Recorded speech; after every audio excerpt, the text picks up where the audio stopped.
Kung naabutan mo pa yung dating Kymco Dink 150 XL mga brothers, aba matanda ka na. Hehe, joke lang. Dahil ngayong episode, pag-uusapan natin ng mabilisan ang bagong labas na Dink R150 ng Kymco Philippines na may presyong 152,900 pesos.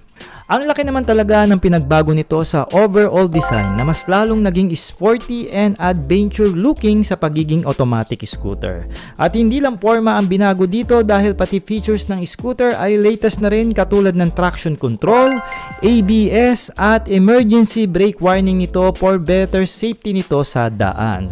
Smart key system na rin tayo for easy starting ng Dink R150 at syempre naka-digital meter na rin ang gauge panel nito with easy access USB charging port sa manibela.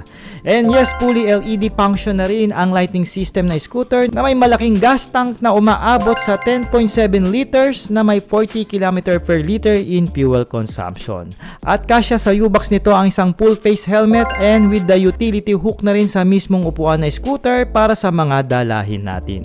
Pag scooter na ang usapan, laging hanap ng tao kung naka-liquid cooled ba ito at 4 valves na ba ang makina. And yes, present yan sa Dink R150 ng Kymco na may compression ratio na 10.7:1 na may 15 lakas ng kabayo at 13.2 Nm of torque na arangkada na tamang-tama sa power ratio ng isang 150cc single cylinder fuel injected scooter.